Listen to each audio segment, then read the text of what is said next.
Top Gunners!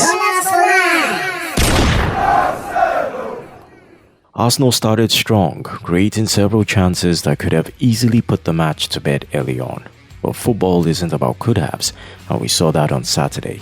The lack of finishing in the first half came back to haunt us, especially when we went down to 10 men after that controversial Declan Rice red card. It was one of those moments where you question the consistency of refereeing decisions. The team showed heart, fighting back even with a man down, and we were close to snatching a win despite the circumstances. Missing those late chances is a bitter pill to swallow, because in games like this, you need to be clinical, and unfortunately, we were not. The draw feels like 2 points lost rather than 1 gained, especially when you think about how we controlled the emotional aspect of the game after the red card. Looking ahead, Rice's absence for the North London derby is going to be a massive test for us. But as Arteta mentioned post-match, it's an opportunity for someone else to step up. It's gutting not to have him, but that's football, and the show must go on. This result will sting, but it's still early in the season, and there's plenty of time to make up for it. Let's hope we learn from this and come back stronger. Martin Keown has some advice for Mikel Arteta on how to get the most out of Raheem Sterling, Arsenal's surprise last-minute loan signing from Chelsea. According to Keown, proper management is the key to unlocking Sterling's potential. Keown pointed out that Sterling excelled at Manchester City by making off-the-run balls, finding those perfect little pockets and getting those inside passes from teammates. However, when Sterling has to run with the ball, his effectiveness drops. Keown believes Sterling could be a trump card for Arsenal, but Arteta needs to integrate him quickly and focus on his strengths. It's an intriguing move for Arsenal, but if Arteta can tap into what made him so dangerous under Pep Guardiola, Arsenal might have a game-changer on their hands this season. Still on this Raheem Sterling matter, who is on a season-long loan, we're looking at a bit of history of this cross-London moves.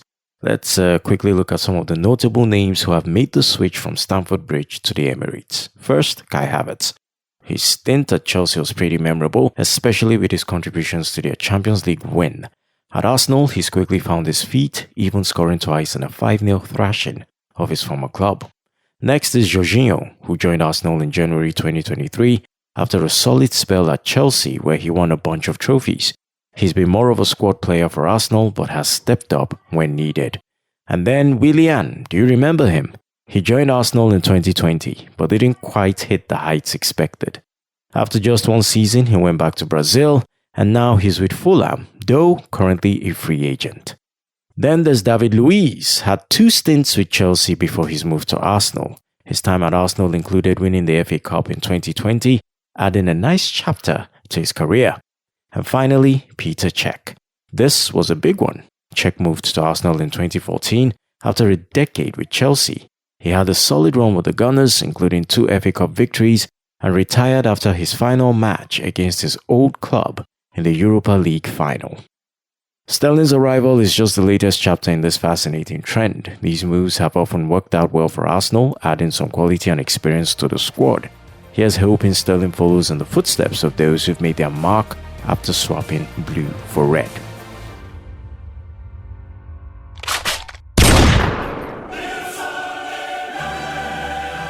The Champions League fixtures are set and our journey begins with a tough away game against Atalanta on September 19. After that, we're back at the Emirates to host PSG. The revamped group stage looks challenging, but that's what makes it exciting as well.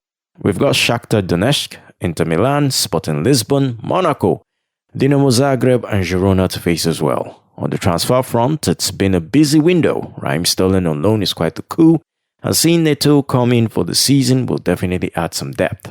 Edu's summer dealings have been quite impressive, and while some might question letting players like Reece Nelson and Eddie Nketiah go out on loan, it could be strategic for their development.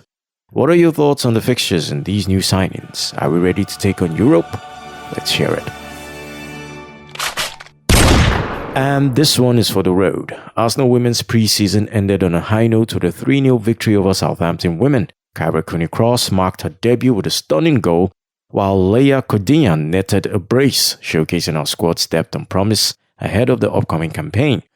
With a mix of seasoned pros and young gunners stepping up, the team looks poised to make a serious impact this season. Up next is a crucial UWCL qualifier against Rangers. And after this performance, confidence is definitely soaring in the camp. Now let's hope this momentum carries through. That's a wrap for today's episode of Up Gunners, and I hope you enjoyed delving into the world of Arsenal Football Club with me, Tony Doe. Don't forget to subscribe to stay up to date with all future episodes. If you have any thoughts, questions or suggestions, feel free to reach out to me at upgunnerspodcast@gmail.com. upgunnerspodcast@gmail.com. I'm active on Twitter as well at upgunnersng, active on Facebook at upgunnersng. We're also on Instagram at upgunnersng. Until next time, keep the gunner spirit alive, and remember, Up Gunners!